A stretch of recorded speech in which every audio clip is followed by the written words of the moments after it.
kita awali dengan bacaan kitab. Semoga acara kita pada malam hari ini peluncuran dua buku Ruang Senja. Ini Ruang Senja dan satunya Sejati Manusia. Apa sih isinya ini?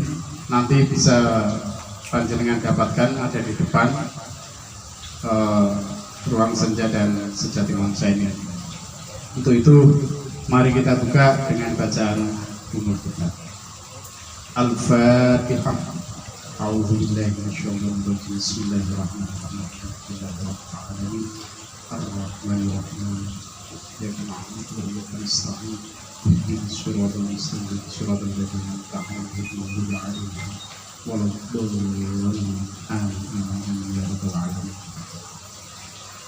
Malam ini sengaja saya sebagai MC. Kalau biasanya saya cukup sambutan. Malam ini karena penulis kita dan narasumber kita orang-orang yang sangat istimewa, sengaja tak MC ini aman insya Allah. Itu yang saya tulis. Sebelum kita ke peluncuran, kita awali dulu dengan pembacaan puisi yang akan dibacakan oleh anggota PSK dan diiringi dengan musikalisasi. Monggo. Nanti guys, berikan. Nanti kok sini guys.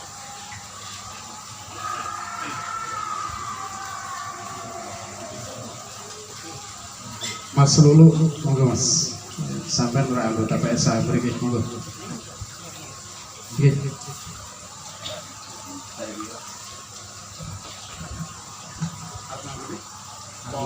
Pak ini cukup suara zaman kamu kok. Ini sih kan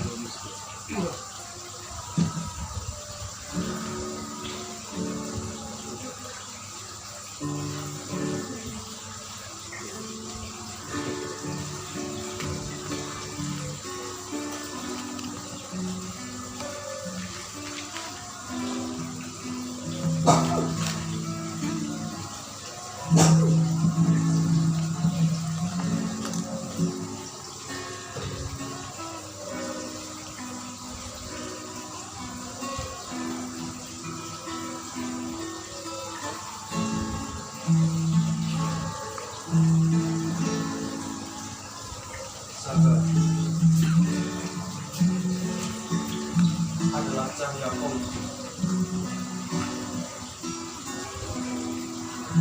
Jadikan itu kunci segala kunci.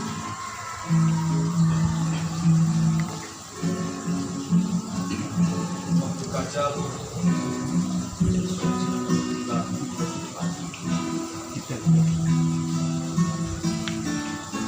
betapa sifat makanan. Sabarlah kepada siapa saja, dengan siapapun harus sabar.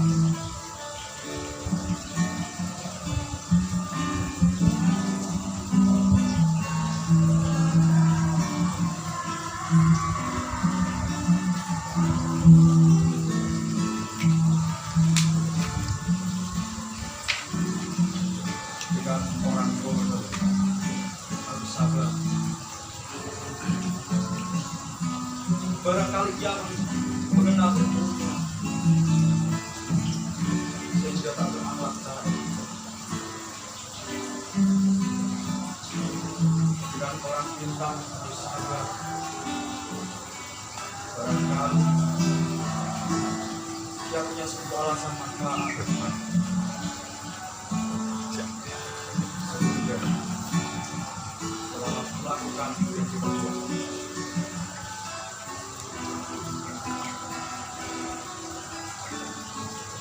Dengan orang miskin bersabar.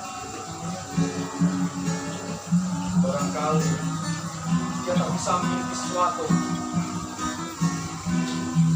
sehingga menjaganya.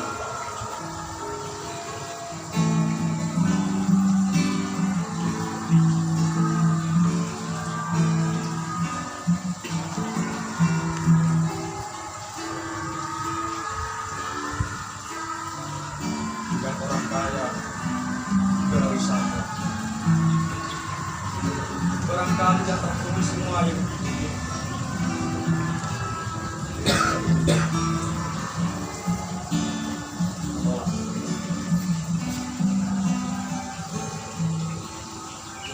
Dengan orang tua juga harus sabar. Barangkali ia banyak jawaban dari malam, sehingga condong pada kebatasan.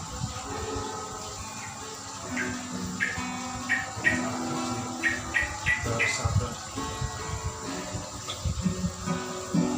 Barangkali ia belum tahu tentang alasan, sehingga ibunya harus disampaikan.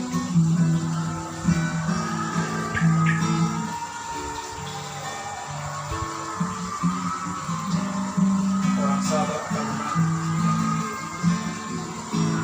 Orang sabar disertai Tuhan. Orang sabar sukses di masa depan.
Terima kasih pembacaan puisi dan antunan lagunya sebagai pembuka acara pada malam hari ini. Baik, saudara-saudaraku semuanya, untuk selanjutnya tibalah saatnya kita meluncurkan sekaligus diskusi buku karya Cipto Roso. Sebagai simbolik, mohon sebagai selaku penerbit, Mas Bara selaku penerbit untuk bisa menyerahkan ke Mas Cipto Roso sebagai simbol peluncuran. Untuk dokumen.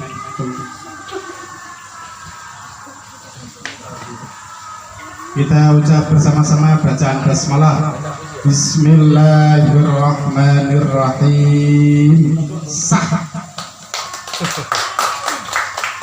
Terima kasih. Ya, terima kasih Mas Bara selaku penerbit dari PSK dan Kang Cipto selaku penulis. Untuk selanjutnya kita diskusi. Diskusi yang pertama sesuai yang ada di poster kami. Yang pertama kami perkenalkan lagi ada Gus Tony atau lengkapnya Gus Muhammad Tommy Fadlur Rahman SHMH. Beliau selaku anggota Komisi A DPRD Kabupaten Kendal, juga sebagai sebagai penulis salah satunya adalah buku Kaliwungu Buminya Karagian. Adapun narasumber kita yang kedua adalah Muhammad Lulu Asmara Anjaina atau disingkat Lulu Anjaina, sebenarnya anggota PSK. Malam ini sementara tidak. Dia adalah seorang mahasiswa sastra Indonesia Universitas Diponegoro. Waktu dan tempat kami persilahkan yang pertama kepada Gus Tom, untuk selanjutnya pada Saudara Lolo. Monggo.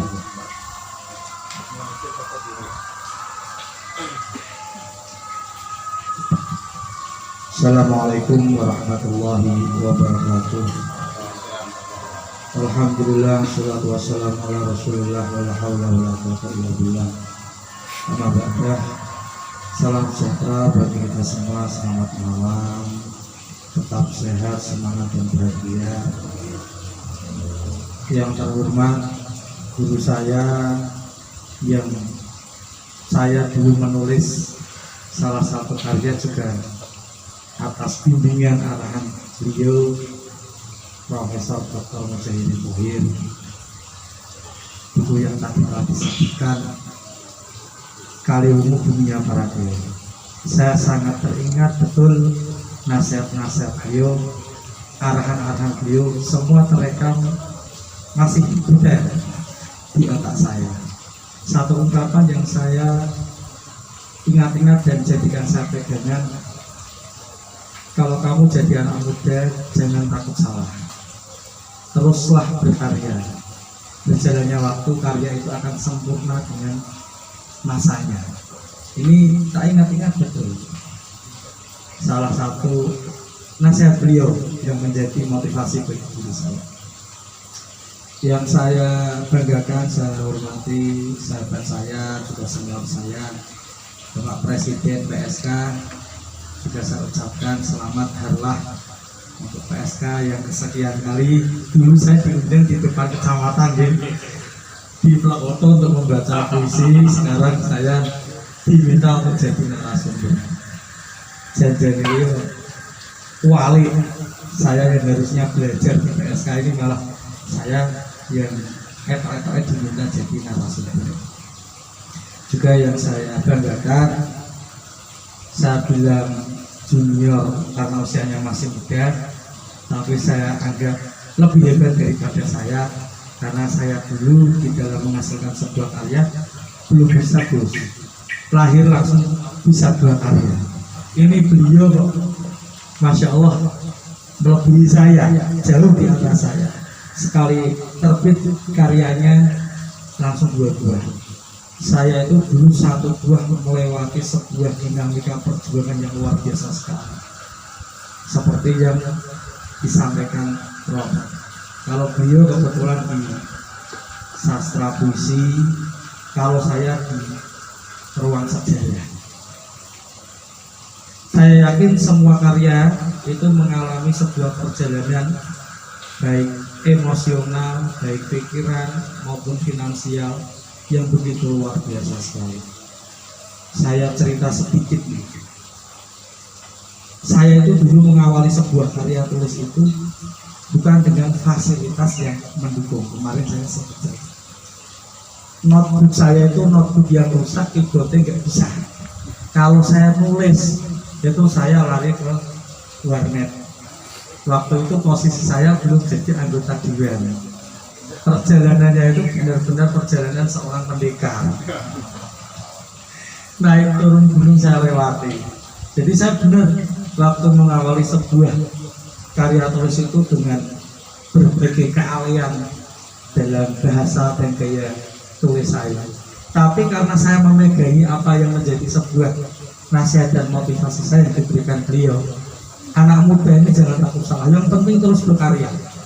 Kalau nanti ada yang marah, gampang, tinggal ngomong. Nek sing marah hilang, nanti muncul lagi. Kalau seandainya belum selesai, cukup jawab, maaf, itu kesalahan saya, itu evaluasi untuk saya ke depan akan perbaiki. Kalau dia manusia, dijawab dengan seperti itu, legowo. Tapi kalau nggak manusia, ya nggak legowo. Saya yakin, nah saya pun meninggalkan apa yang menjadi motivasi pada diri saya kepada Kang Mas Cipto. Kebetulan beliau juga murid pencaksilat di Padepokan Harimau Putih. Saya nggak tahu ya, apakah beliau menulis karena termotivasi saya, apa memang lahir dari jati dirinya. Kan, tetapi saya sangat berbangga sekali dan saya ucapkan selamat atas lahirnya dan terbitnya karya beliau. Saya menyampaikan, pemuda jangan takut salah. Kalau jenengan dulu, kalau jenengan ada saya bisa diajak diskusi, ada Gus Ulum yang bisa dimintai arahan dan masih banyak senior. Kalau saya dulu nulis asal nulis Gus, ceritanya ngawur, si penting jadi karya tulis dulu. Karena saya banyak dapat motivasi dan banyak pembelajaran di dalam perjalanan menulis, ketemu dengan berbagai karakter, ketemu dengan berbagai orang-orang hebat, di mana pengalaman yang dialaminya lebih dari 10, 20, 30 tahun saya serap mungkin hanya dalam waktu 1 jam diskusi. Jadi ini termasuk kegiatan ini merupakan sebuah formula yang begitu luar biasa sekali. Kenapa saya sebut seperti itu? Karena kita bisa mendapat sebuah pelajaran yang dialami oleh satu orang selama hidupnya dalam satu waktu, yaitu dalam 1 jam diskusi bersama. Ini merupakan formula yang hebat sekali. Makanya juga saya ucapkan selamat, ini bisa tetap istiqomah. Kalau nggak salah sudah 8 tahun lebih itu. PSK 10 tahun. Ini luar biasa sekali, patut kita beri apresiasi. Jadi seperti itulah, saya sedikit cerita juga kaitan dengan alhamdulillah kalau beliau waktu ini terbit 2 buku, saya baru progres di penerbit, yakni buku karya saya yang ketiga, judulnya Aku Gapai Cintamu dalam Balutan Thoreko Syadiyah. Kalau dulu karya saya pertama itu Kali Umum Dunia Para Kiai, kalau tidak salah tahunnya 2015, itu dengan fasilitas yang tidak layak. Saya bilang notebooknya rusak, itu saya di dalam mendapatkan fakta sejarah, karena kalau penulis sejarah itu dia harus merelakan waktunya untuk jalan-jalan keliling menyusuri kaitan dengan kebenaran sejarah yang muncul. Saya sampai ke Wonosobo, ke Temanggung, ke Jogja, ke Imogiri, ke Bantul. Itu sampai saya jalani, saya naiknya bukan naik mobil, terus naik Mio. Delala umurnya wis 10 tahun ngadat sisan, tekan Temanggung sempat naik ke Jukur juga. Salami di dalam mencari tentang sebuah karya tulis tadi. Jadi makanya ketika ada karya tulis ini katakanlah harganya paling mahal berapa kok? 40 misalnya. itu belum seberapa dari ilmu yang ada di dalam. Itu belum seberapa dari pengalaman dari penulis yang ketika dia menulis meluangkan waktu yang begitu luar biasa. Saya ke Imogiri terus ke Keraton Yogyakarta itu menelusuri kaitan dengan sejarah yang ada di Kalimun itu seperti apa. Ini saya sedikit cerita ini. Termasuk salah satunya fakta sejarah yang ditulis di dalam buku Babak Kendal karya Pak Hamaminoto di Jenegoro. Itu salah satu yang menceritakan kisah tentang Sunan Katong dan Pakuwojo. Di situ diceritakan bahwa mereka bertengkar dengan dasar merebutkan perempuan atau saling membela antara hakikat dan syariat sehingga terjadi saling bunuh dan akhirnya yang satu darahnya putih yang satu merah turun ke kali, akhirnya berubah menjadi Kalimun. Itu kan cerita. Ternyata fakta sejarah tidak seperti itu. Kita mengenal di dalam pembelajaran sejarah dulu Indonesia itu bisa digembor oleh penjajah karena ada strategi politik yang disebut DPPA atau membenturkan antar pihak satu dengan pihak satu. Analogi sederhana, Pakuwojo itu ulama, Sunan Katong itu ulama. Masa hanya gara-gara permasalahan yang sepele, apalagi itu hanya sifatnya duniawi, terjadi pembunuhan. Jelas ini tak masuk akal. Ternyata setelah kita pahami, di situ ada muatan politik dari penjajah yang ingin menghancurkan yang menjadi gerbang Mataram Islam baru itu. Akhirnya apa? Dibenturkan dengan cerita itu, fitnah itu dimunculkan sehingga pengikut dari Sunan Katong dengan pengikut dari Pakuwojo itu saling berbenturan. Akhirnya ketika mereka fokus dalam sebuah pertikaian, gerbang Mataram Islam yang tadinya itu kuat otomatis lemah karena mereka fokusnya bukan di pertahanan tapi di masalah itu. Akhirnya terjadi apa? Mudah untuk dimasuki, mudah untuk dirobohkan. Nah ini untuk mencari fakta sejarah itu tidak cukup dengan membaca buku, tapi harus keliling ke sana ke sini ke sana ke sini. Bahkan tidak cuma itu, ketika karya itu muncul tidak semua orang mau dan mampu menerima karya kita. Bahkan bisa jadi karya kita itu bisa menjadi sebuah polemik baru. Cuma saya ingat strateginya yang diajarkan Prof. Gampang, kalau dimarahi santan hilang, entah ngomong orang salah ya. Lah kok nek sing wis ngamuk lejet-lejet yo kantong stroke iki no jauh gasane kuwi. Prof boten lejet kantong stroke atau dia sudah fokus dengan yang lain muncul lagi. Kok ketemu ngapunten nih.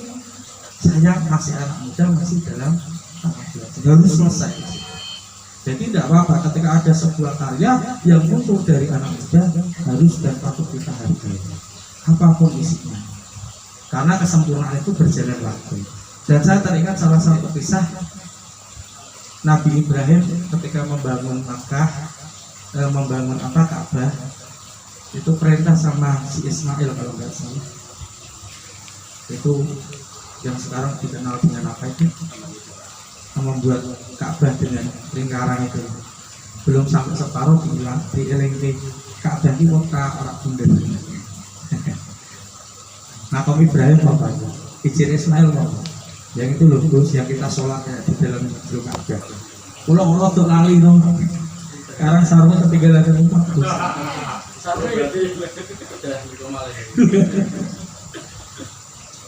Itu Nabi Ibrahim tidak menyalahkan anaknya. Ini keliru, harus dibangun yang benar. Enggak, dia biarkan dia berdiri. Karena itu akan sempurna pada waktunya. Dan sekarang faktanya kita mau sholat di dalam Ka'bah dikeproki kalau satu. Nanti sholat itu kan nilai ibadahnya setara dengan yang ada di dalam. Jadi kadang yang dianggap tidak sempurna pada waktu ini mungkin 5, 10, 15 atau 20 tahun lagi akan sempurna pada masa. Dan itu tidak harus kita rasakan, bisa jadi anak dari kita. Begitupun juga dengan karya dari Masjid ini. Saya sendiri juga merasakan dulu waktu muncul antara pujian dan hinaan, yang saya rasakan lebih banyak hinaan.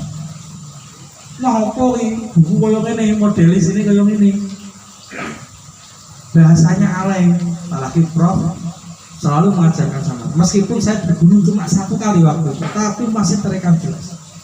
Kalau menulis hitam putihnya harus disampaikan. Jangan cuma memuja dan memuji tanpa menyampaikan fakta kejadian yang terjadi. Akan tetapi biasa yang muncul ketika fakta sejarah itu muncul, pasti muncul polemik, apalagi kali itu banyak kepentingan. Ini yang diajarkan kita. Jadi kayak ini belum bermanfaat. Mungkin saat tapi 5-10 tahun orang akan menyerbu. Nah, kalau ini mungkin sekarang kita mampu menjual katakanlah sebulan paling banyak 1000 buah karya.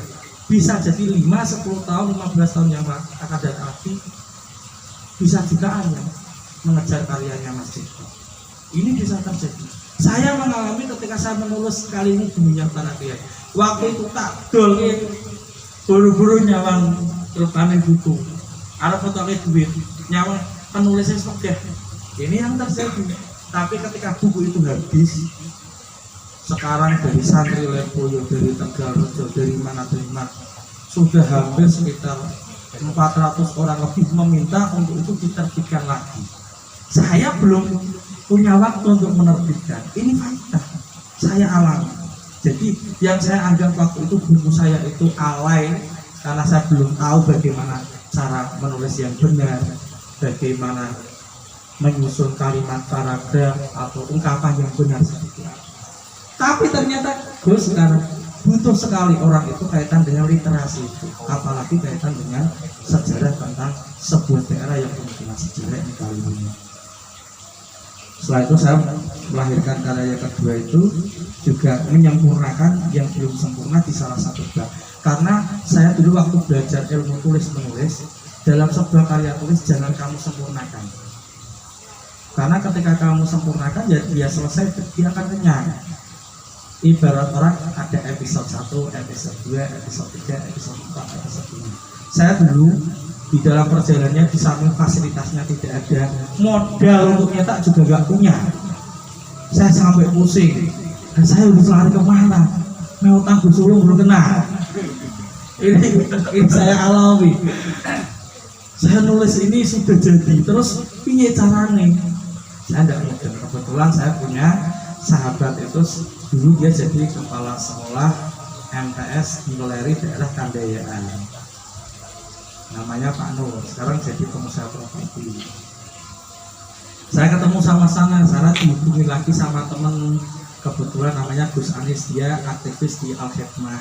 Dihubungkan lagi sama Gus Behaki, seorang penerbit dari Yogyakarta.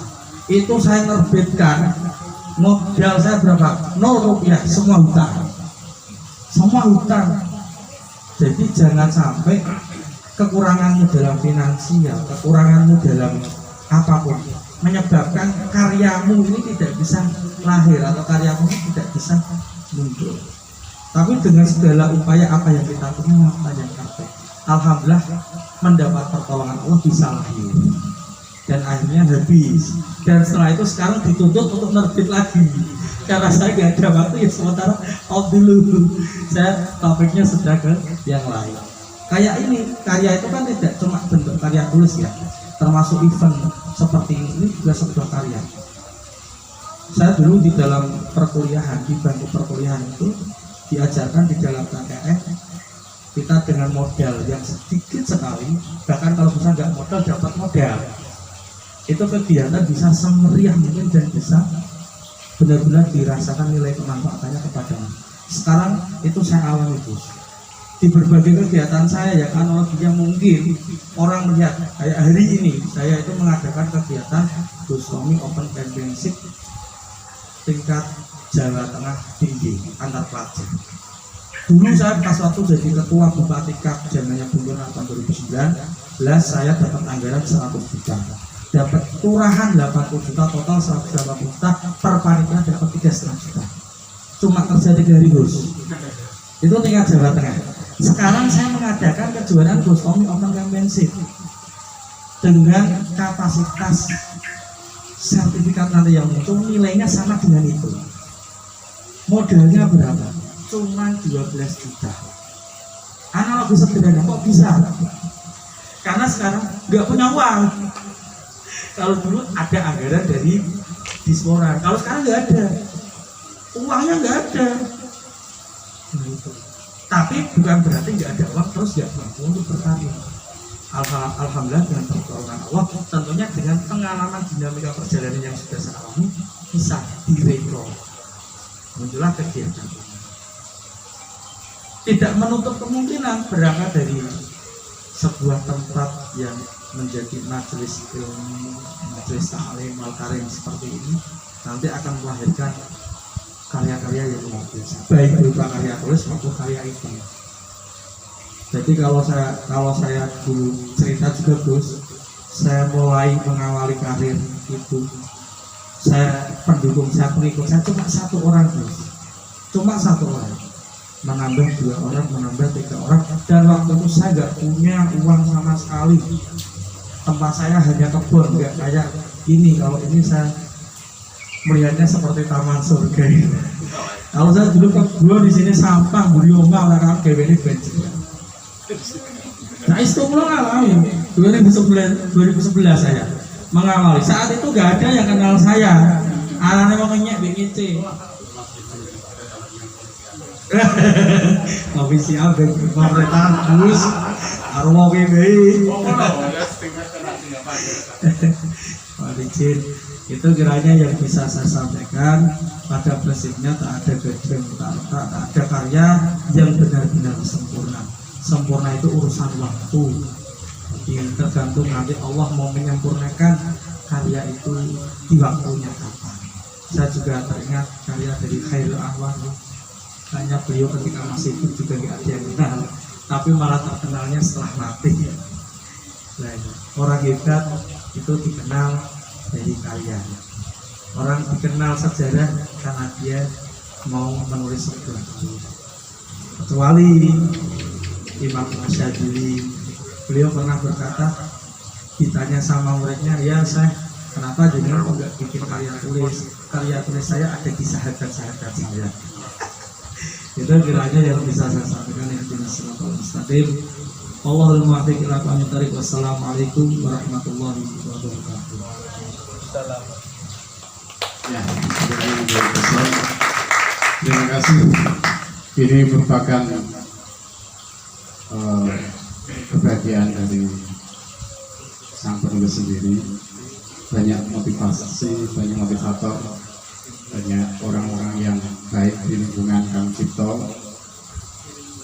Salah satunya adalah gurunya Kang Cipto di sampingnya. Jadi kami kira Kang Cipto dan Bustam itu sejiwa. Jadi murid tidak jauh dari guru.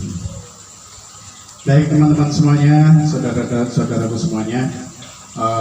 Kalau tadi Bustom, sekarang kita akan mendengarkan pembahasan dari salah satu narasumber kita, Mas Lulu Anjaina. Ini alhamdulillah, ini termasuk uji nyali. Dia berada di hadapan dosennya langsung. Untuk itu pada Mas Lulu kami persilakan. Dan ini mungkin teman-teman yang belum ambil masih tidak ya? Ini masih menggebu-gebu. Jadi ada makalah dari Lulu. Oh, sudah dapat dulu. Oke, selanjutnya kami serahkan pada Lulu. Monggo.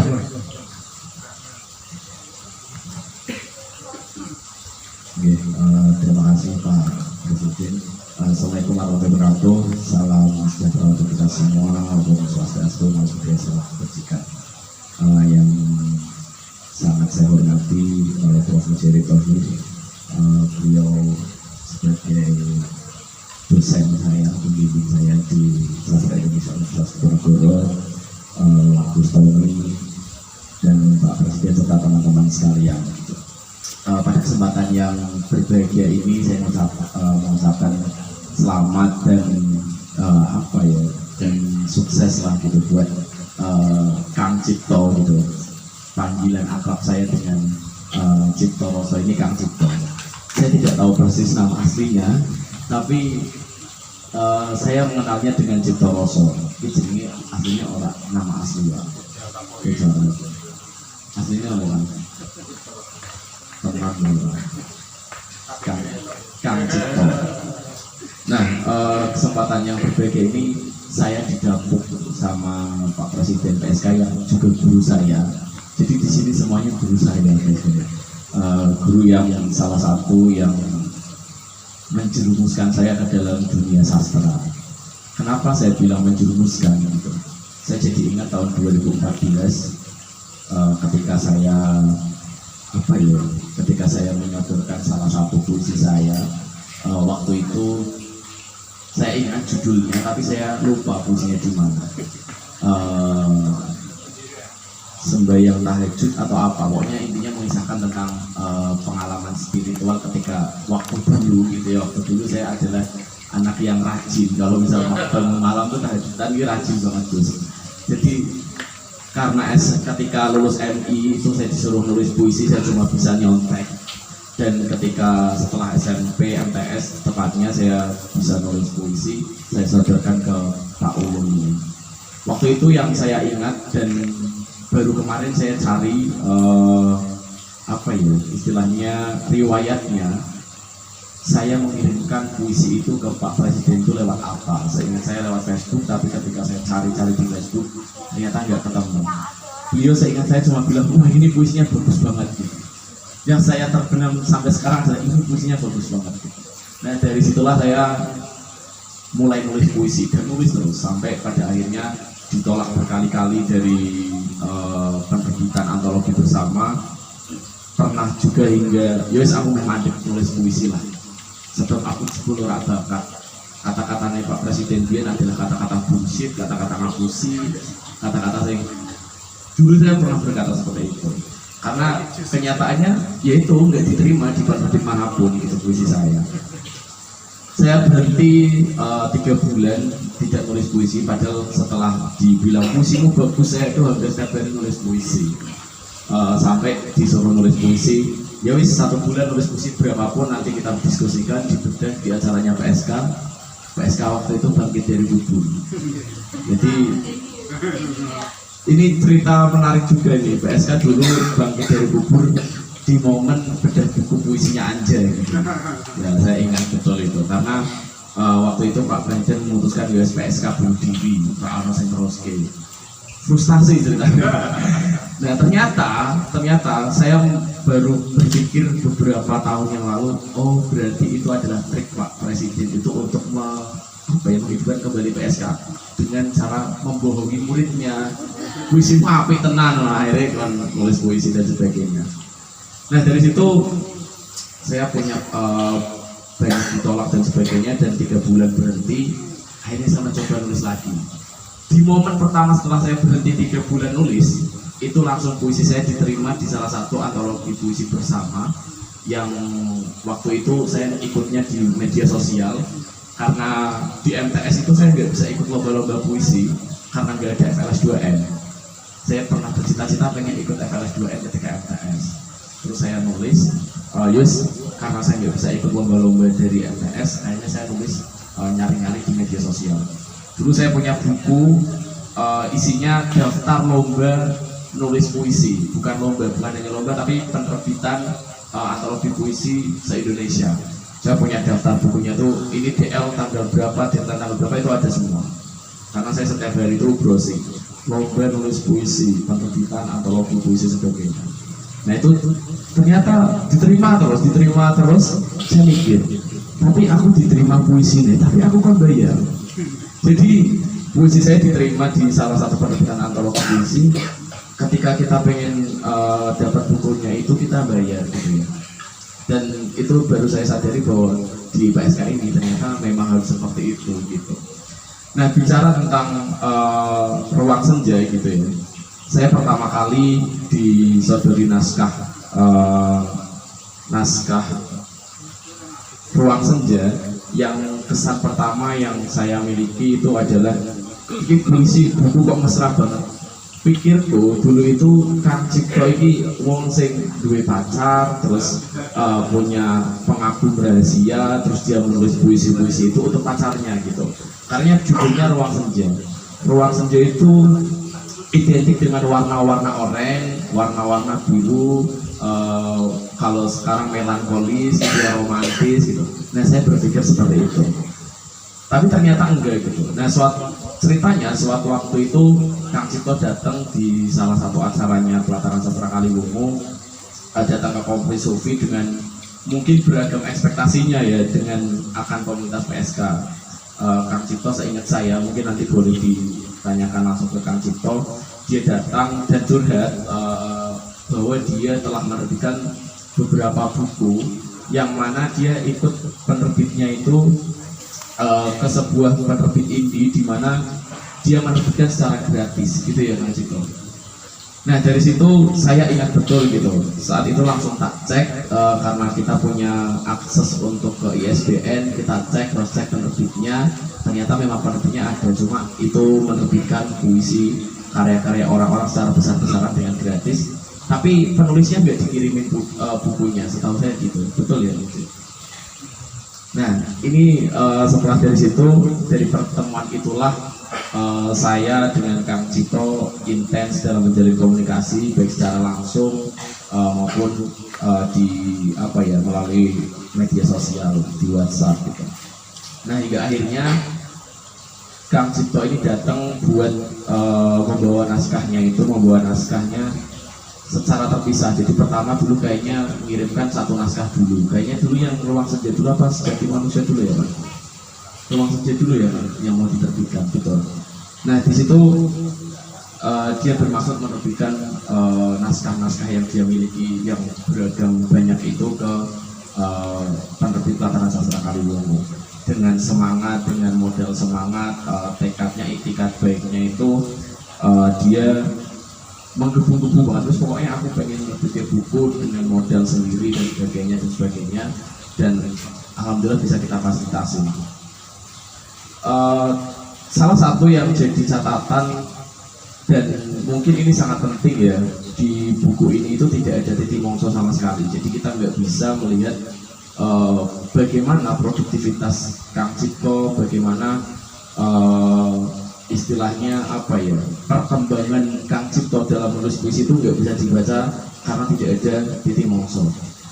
Setahu saya ketika belajar beberapa kali itu, titik mongso itu bisa menjadi salah satu kunci melihat perkembangan seseorang dalam menulis.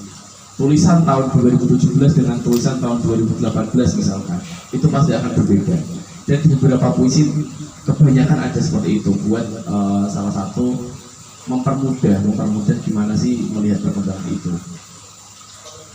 Nah, saya kemudian membaca puisi-puisi yang sudah di layout sendiri sama Kang Cipto, setengah layout itu, dan membantu dalam tata letak dan editor sedikit-sedikit kata-kata, diksi-diksi yang barangkali tidak sesuai dengan KBBI dan sebagainya. Meskipun saya juga tidak sepenuhnya mengganti, saya konfirmasi ke Kang Cipto, Kang, apakah ini betul mau ditulis seperti ini?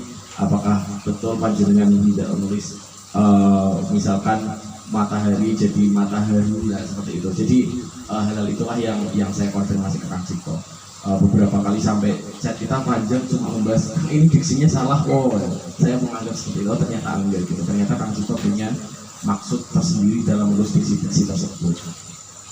Nah proses mengalir, penerbitan mengalir gitu aja, terus akhirnya tibalah saat ini buku jadi dan akhirnya kita diskusikan di acara Ngopi Sastra 21 bertepatan dengan salah satu rangkaiannya satu dekade PSK. Saya di sini nggak akan membedah, tapi saya memposisikan diri sebagai seorang pemantik diskusi gitu.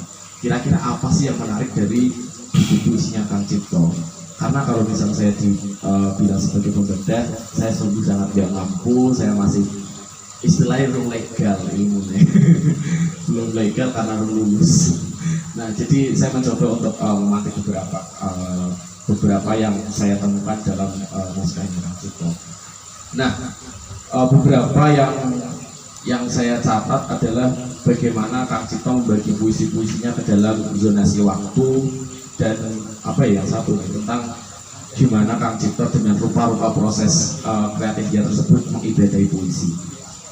Kenapa saya membahas mengenai zonasi waktu gitu, meskipun tidak jadi maksud dan sebagainya, karena barangkali Bapak Ibu teman-teman yang udah membaca bukunya pasti secara sekilas ketika membuka lembar demi lembar buku Ruang Senja ini, kita akan dengan cepat gitu ya, kita akan dengan cepat menemukan sebuah kunci rahasia gitu dalam menyelami isi dan makna puisi. Kunci tersebut adalah zonasi waktu. Bisa dilihat gitu ya, Kang Cipto dengan sangat gamblang gitu dan jelas membagi puisi-puisinya dalam beberapa subbab atau dalam beberapa bab gitu ya, kalau boleh kita bicara bab gitu ya, yang ia ciptakan sendiri. Salah satunya mungkin dari awal tentang bangun pagi. Setelah itu di subbab kedua ada terbit matahari, di subbab ketiga ada istiwa, subbab keempat ada siang hari, subbab kelima ada waktu sore, subbab keenam ada menjelang terbenam, subbab selanjutnya ba'da isya, dan subbab yang terakhir adalah tengah malam. Nah, barangkali subbab itulah yang akan memudahkan kita gitu, akan memudahkan teman-teman dalam menemukan makna dan nilai yang hendak disampaikan Kang Cipto. Kenapa gitu? Saya berprasangka bahwa Kang Cipto ini hendak menyampaikan bahwa di waktu-waktu tersebutlah ada sebuah perintah dan larangan terkait ibadah sholat. Ini saya berkata demikian karena saya melihat background Kang Cipto sebagai seorang santri. Tentu hal ini bukan jadi hal yang tidak mungkin gitu. Selain itu, bagaimana kita masyarakat muslim terutama mengetahui bagaimana Allah melarang kita untuk menunaikan sholat di waktu terbit dan terbenamnya matahari. Dan di sini Kang Cipto ada dua subbab, yang terbit matahari dan menjelang terbenam. Mungkin terbit dan matahari. Selain itu ya, ada subbab lain yang berkaitan dengan waktu sholat, kayak bangun pagi biasanya kita sholat subuh gitu ya, atau dalam waktu istiwa, dan siang hari kita ada sholat asar atau sholat duhur, waktu sore kita sholat asar, dan waktu malam kita ada sholat sunnah yang lain, belum lagi sholat rawatib. Ini yang mungkin barangkali mengilhami Kang Cipto dalam membagi puisi-puisinya ini gitu, sekedar mengilhami. Kita belum bicara tentang makna dalam puisi-puisi yang ada di subbab itu, tapi saya mencoba untuk maksud apakah yang hendak disampaikan Kang Cipto membagi puisi ini ke dalam subbab-subbab itu gitu. Barangkali nanti kita bisa tanyakan secara langsung. Tidak berhenti pada titik itu, saya melihat juga bahwa Kang Cipto ini mencoba menghadirkan puisi-puisi yang syarat akan waktu-waktu tersebut gitu. Misalnya dalam subbab bangun pagi gitu ya, ia menuliskan diksi-diksi penuh semangat, energi dan optimisme dalam puisi-puisi di subbab bangun pagi. Misalnya kalau kita bisa baca dalam puisinya Jasa dari Kakak, saya mencatat beberapa diksi dan frasa yang melihat Kang Cipto ini punya optimisme, dan biasanya optimisme ini datang ketika waktu pagi gitu. Uang pestangi dan sholat mesti semangatnya tinggi, optimis gitu. Dan beberapa yang tak catat adalah saat jiwa yang lutuh mulai bangun dengan kekuatan, dari terbungkam minimnya pengalaman jadi berani mengelokkan tindakan. Setelah motivasi yang disodorkan, rasa takut dicabut agar terhilangkan menjadi aktif dalam kegiatan dan seterusnya. Nah, ini yang saya baca sebagai sebuah maksud dan tujuan Kang Cipto membagi dalam membabarkan waktu tersebut gitu, yang menunjukkan bagaimana seorang akrab dengan pagi hari. Puisi-puisinya seperti itu. Dan puisi-puisi yang lain semacam membuka alur diri, di mana ada kata-kata bangunkan jiwa, bangunkan raga. Atau ketika dalam puisi anak koleksi tarbiyah, dia mengatakan sebuah esok hari, atau beberapa juga aku tak akan mampu memahami hidup penuh arti. Nah, ini beberapa yang saya catat di banyak pagi. Mungkin untuk lebih jelasnya lagi, kita boleh melihat bahwa di subbab lain ada di terbit matahari misalnya, bagaimana Kang Cipto menghadirkan frasa dan diksi yang penuh dengan aktivitas pagi hari. Ketika mulai bekerja, dalam artian kalau misal orang bekerja kan pasti udah terbit matahari atau sebagainya, dan itu akrab dengan kita, diksi-diksi dan istilahnya apa ya, rasanya gitu. Dari dua judul tersebut kita dapat bisa kita bedakan si takut bermain, menakutkannya putus asa. Dua judul tersebut bisa kita bedakan energi yang muncul. Ketika pagi hari masih semangat-semangat, tiba-tiba kita udah mulai kerja, udah mulai terdistraksi banyak hal, akhirnya yang ada adalah ketakutan, beberapa keputusasaan dan sebagainya. Hal itu yang muncul di subbab bangun terbit matahari. Atau barangkali kita juga bisa melihat di subbab istiwa yang hanya memuat 3 puisi. Judulnya Di Antara Posisi, Permainan Dunia, dan Di Dunia.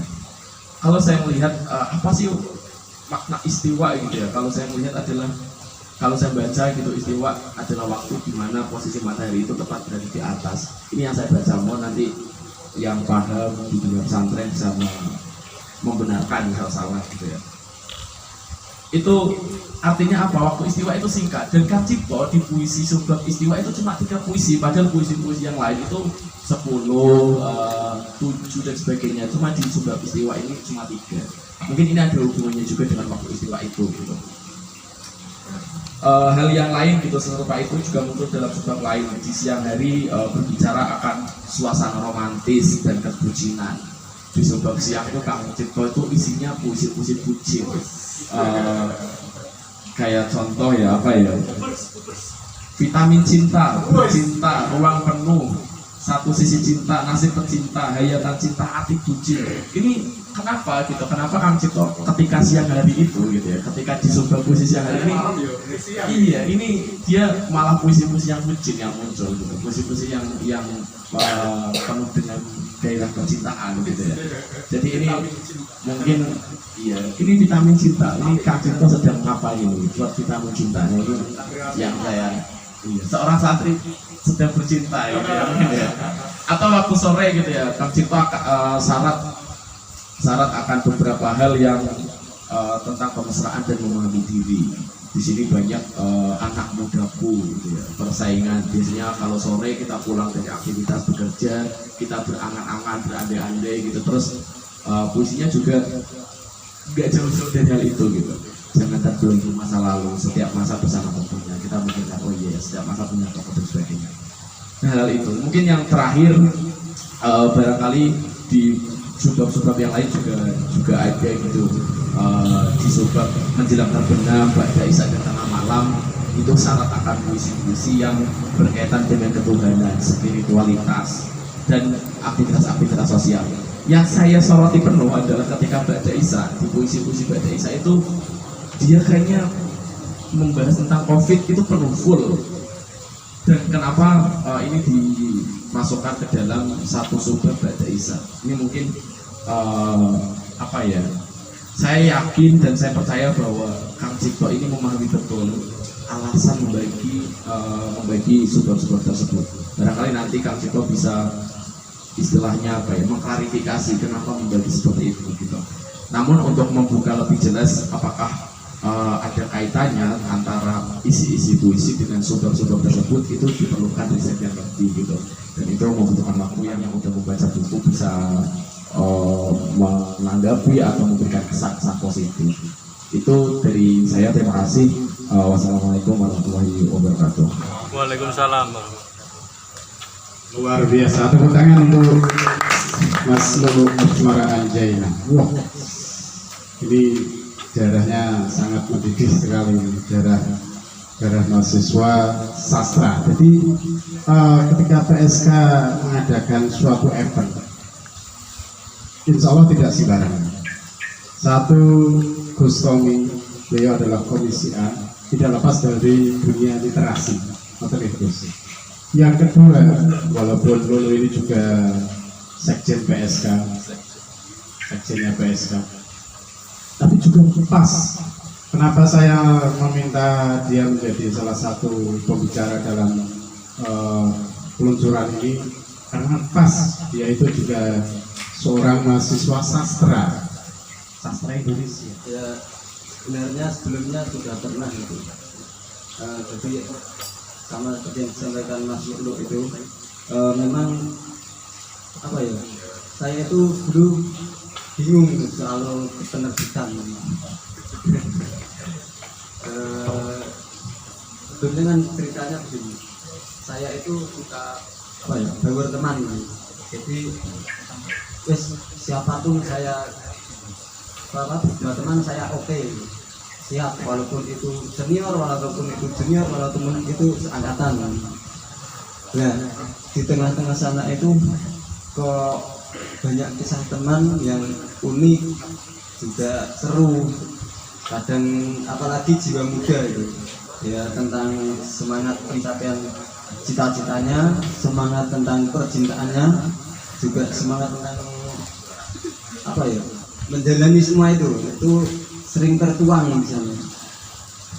Jadi saya itu berpikir lagi, ini kalau nggak di abadikan lewat karya atau lewat tulisan juga eman-eman. Akhirnya saya mencoba pengen nulis. Kalau dulu kan punya pencerahan, punya obrolan-obrolan paling lewatnya quotes, tapi ingin berkembang lagi lewat apa ya. Nah, kebetulan kalau anak pondok itu kan yang diketahui biasanya kan gusmus gitu. Akhirnya oh iya, biasanya ada sastrawan terkenal dari golongan santri, yaitu Gusmus Haji Mustafa Bisri. Akhirnya saya mencoba untuk berkiblat kepada beliau tentang berkaryanya. Yang saya temukan itu delalah kok tentang puisi gitu. Tentang puisi. Terus akhirnya saya mencoba saya lihat tanggal berapa, tanggal 4 Agustus 2018. Saya ingat betul itu saya ada niatan ingin nulis. Terus pokoknya bismillah saya ingin nulis ini. Dan di sana ada karya pertama saya, yaitu berjudul Kau Ini Siapa. Itu tapi nggak di buku Ruang Senja, itu di buku yang Sejati Manusia. Itu karya pertama saya, itu ada di sana. Itu tertulis pada 4 Agustus 2018. Tapi soal berkarya atau keberanian mental saya menghadapi keadaan atau pergaulan tadi, sebenarnya itu guru besar yang sangat memotivasi diri saya yaitu Abah Tommy, yaitu Masya Allah, itu saya pertama itu 2015 masuk ke Lembaga Bela Diri Harimau Putih. Saya itu dulu dikenal sama teman-teman itu culun, menengan. Wes pokoknya wongnya lapor. Alhamdulillah.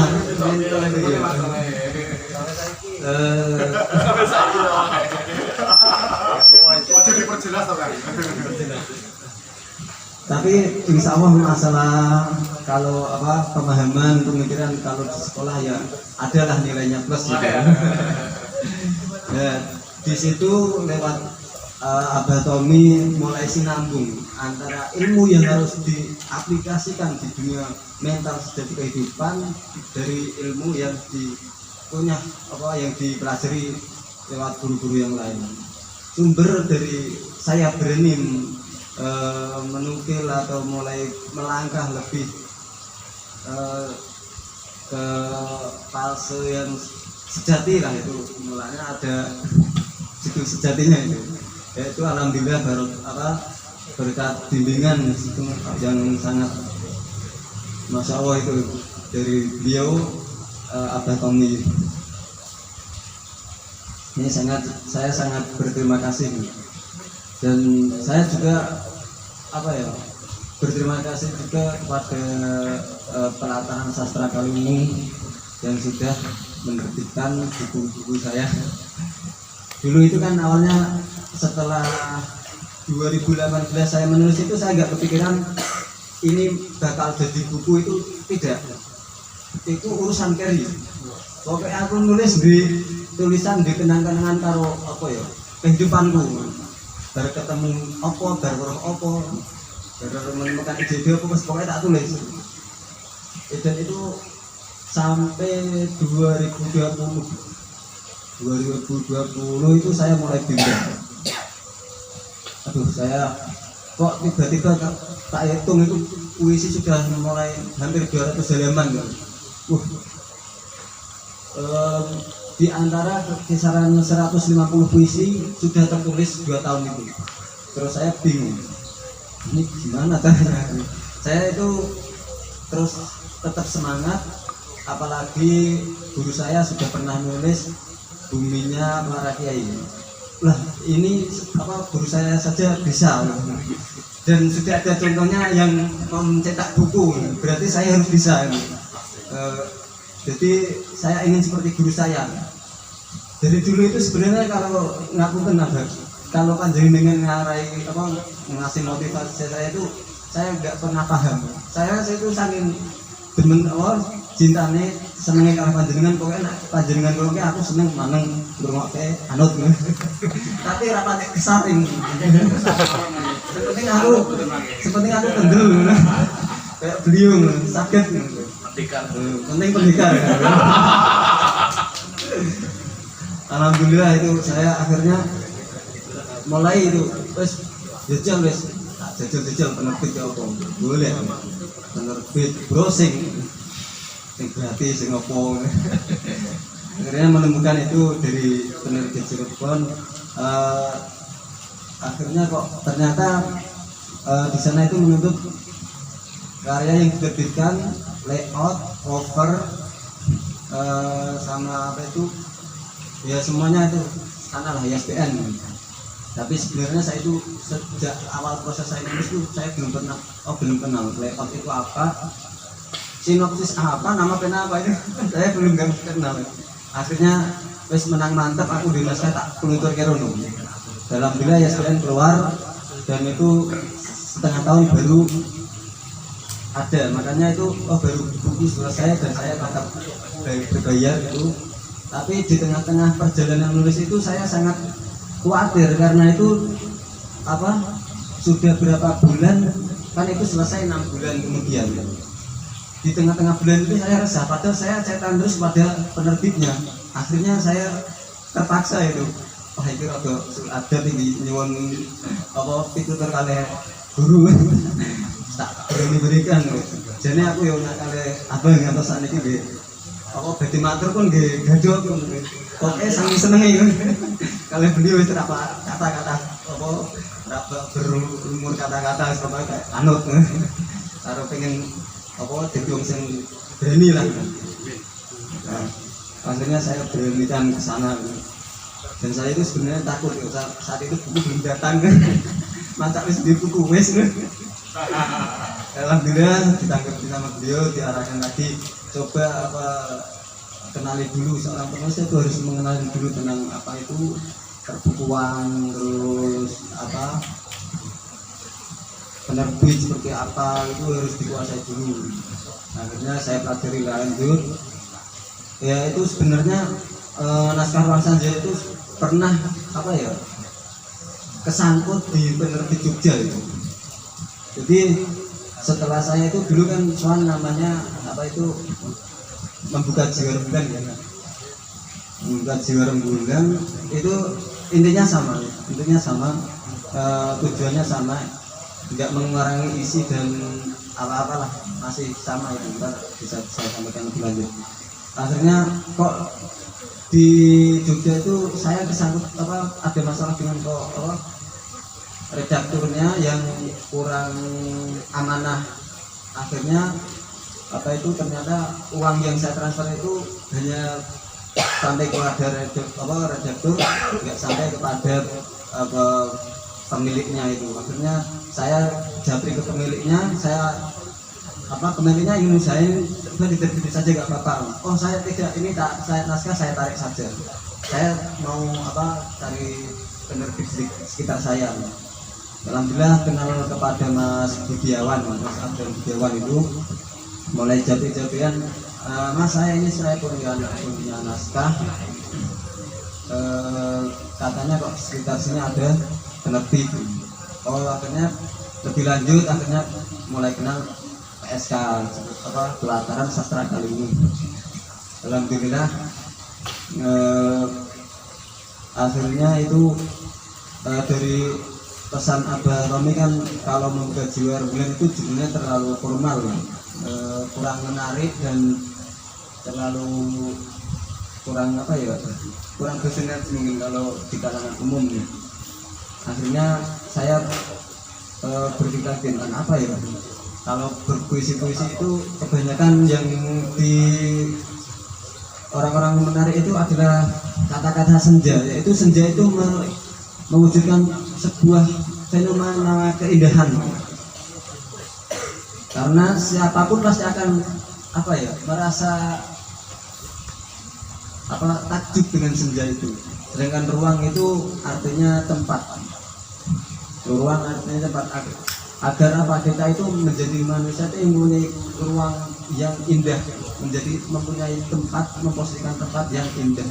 Sedangkan perjalanan yang indah itu ada dimulai dari matahari yang dari timur sampai ke senja itu. Kurang lebihnya seperti itu tentang buku Ruang Senja itu.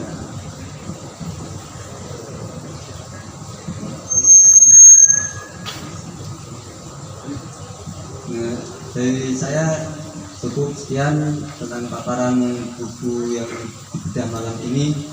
Saya kembalikan lagi kepada Pak Pres. Terima kasih Kang Joko sudah menceritakan lalang buananya ke berbagai perjalanan terkait proses kreatifnya. Jadi sebenarnya sebelum ini Kang Cito sudah menerbitkan, dan ini adalah terbitan yang kesekian kalinya dan yang pertama di penerbit PSK. Terima kasih Kang Cito atas kepercayaan. Baik semuanya, sebelum kita ke diskusi yang lebih lanjut, ini mohon izin salah satu narasumber kita, Gus Tommy, karena ada kegiatan lain di UIN Semarang, jadi mohon dengan sangat terpaksa akan meninggalkan kita, meninggalkan ruangan ini. Terima kasih untuk Gus Tommy atas waktunya, atas kesempatannya berkenan hadir di acara PSK ini. Semoga untuk selanjutnya tetap ada komunikasi yang enak-enak ya Gus. Terima kasih Gus. Namun sebelum beliau meninggalkan tempat ini, Kang Badar,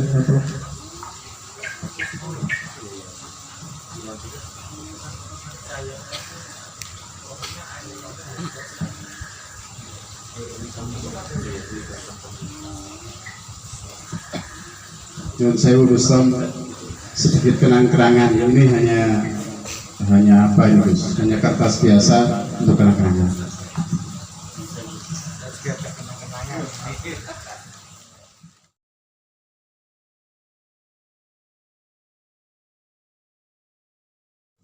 Di sini ada teman kita dari Semut, kami persilakan.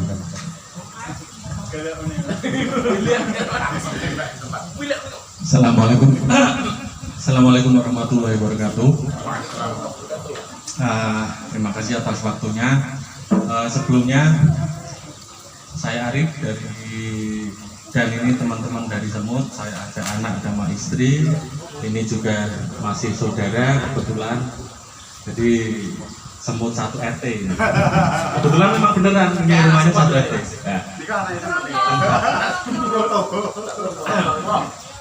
Sebelumnya menurut saya ini saya mengapresiasi sekali, dalam artian saya bukan basa-basi ya, ini iya beneran ini sebuah karya yang bagaimana seorang alumnus pesantren ya, alumnus atau masih mondok, masih mondok sudah bisa menghasilkan karya 2 buku.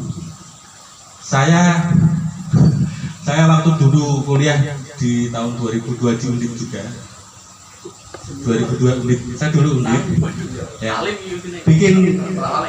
bikin makalah 3 lembar saja kepala mau meledak. Nah ini bisa dua buku, menurut saya ini hal yang luar biasa. Ini beneran, jadi bukan sekedar saya basa-basi ya, itu yang pertama. Terus saya sebenarnya lebih menyoroti pada bagaimana fenomena sekarang itu buku itu menjadi sesuatu yang tidak lagi digandrungi anak-anak muda. Beda sekali di dulu waktu 2002 ke bawah atau dulu awal-awal 2000-an lah, ketika saya masih kuliah dan sebagainya, banyak sekali tempat toko buku itu masih ramai dan toko buku masih banyak. Sekarang ini di Kendal itu beberapa sudah tutup. Sekarang itu tergantikan gadget ya. Saya juga khawatir nanti anak saya yang 5 tahun 10 tahun lagi malah buku itu kayak uang 100 rupiah yang lama atau 500 yang lama itu yang sesuatu barang yang langka. Saya khawatirnya begitu. Padahal itu buku itu bisa menjadi sumber ilmu, sumber luapan kreativitas dan sebagainya.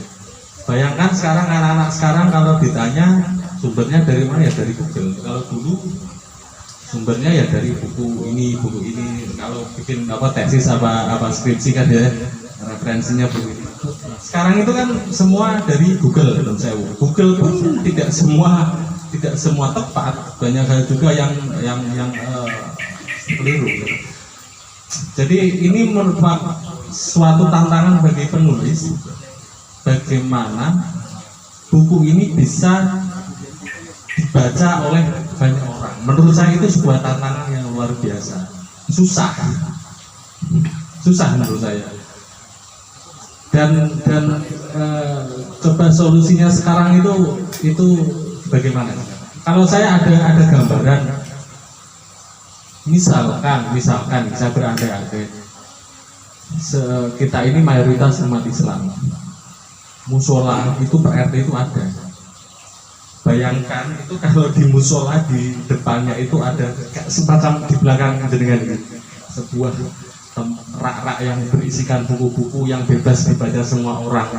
Jadi iya, saya membayangkan itu loh. Untuk menghidupkan kembali minat baca, untuk menghidupkan kembali sebuah fungsi dari sebuah buku. Jadi kalau ada teman saya itu pernah bilang kemakmuran sebuah umat itu dilihat dari masjid atau musolanya, dimana semakin musola atau masjidnya itu ramai, itu tingkat kebudayaan di kaum itu menjadi kelihatan. Makanya pernah begitu. Jadi yang ingin saya sampaikan itu tantangan itu dari penulis untuk biar bukunya ini bisa dibaca banyak orang itu seperti apa. Menurut saya itu susah. Seperti itu. Monggo saya kembalikan. Saya belum sampai ke isi ya. Baru gimana cara buku ini bisa dibaca banyak orang. Menurut saya itu tantangan. Dan saya sangat mengapresiasi ini kalau nggak salah yang buku yang kedua disponsori dari PSK. Diterbitkan artinya difasilitasi ya. Oh. Monggo mungkin ada yang lain atau saya kembalikan lagi ke Assalamualaikum warahmatullahi wabarakatuh. Terima kasih Arif. Iki RT ini semut Sofian kita nambahi. Aku ya kono kono. Assalamualaikum warahmatullahi wabarakatuh. Pada dasarnya puisi itu akan menemukan sendiri ide maksanya. Puisi itu akan menemukan sendiri pembacanya. Saya melanjutkan dari Mas Arif tadi, bahwa nilai dalam puisi itu dia yang akan mencari siapa pembacanya. Siapa yang memilih puisi itu nanti akan ketemu dengan sendirinya. Yang pertama saya sampaikan selamat diterbitkannya 2 puisi langsung. Ini 2 buku langsung, 2 antologi langsung. Ini double. Yang kedua selamat juga untuk PSK yang memfasilitasi. Saya hanya sedikit membedah, bukan membedah, membaca dari sekilas karyanya Mas Cipto. Ini sebuah puisi tentang perjalanan hidup. Diksi yang dipilih juga sangat mudah kita cerna. Tidak banyak yang harus membuka kamus, apalagi buka KPPI. Ya memang semuanya butuh proses. Tidak serta-merta bisa menjadi baik itu tanpa proses. Hal-hal sederhana yang ditulis Mas Cipto bisa kita simak di beberapa judul puisinya. Dari depan sampai belakang, sekilas saya baca saja. Bercerita tentang hal-hal yang keseharian, yang tidak muluk-muluk, yang kemudian ditulis dengan sangat sederhana. Sekali lagi proses. Nanti puisi itu, diksi-diksi itu akan ketemu dalam perjalanannya. Makna-makna yang lebih akan ketemu pada perjalanannya. Bagaimana nanti sebuah proses akan menghasilkan, menjawab kekhawatiran terhadap generasi yang sekarang mulai tidak melihat buku. Mereka cenderung mencari gadget daripada buku. Itu yang menjadi tantangan seorang penulis sampai kapanpun. Hal-hal yang ditulis tentu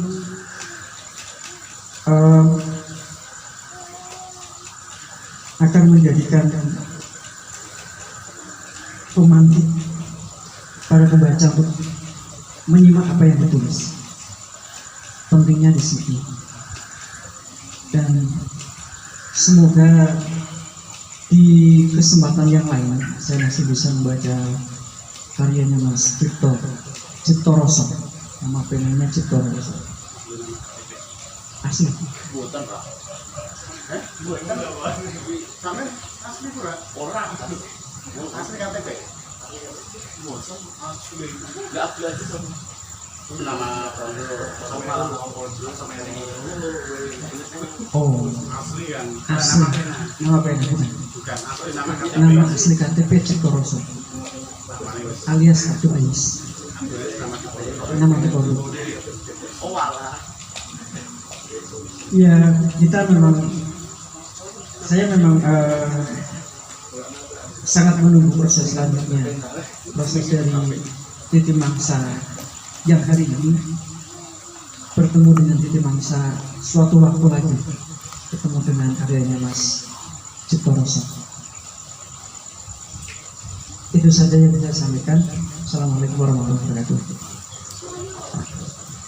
Mungkin ibunya semut.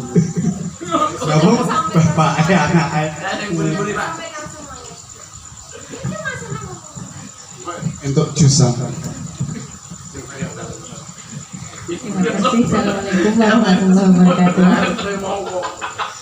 Sebelumnya mohon maaf kalau kami semut sak bapak sak ibu sak RT ini ngomong kabeh. Dari anak ayah.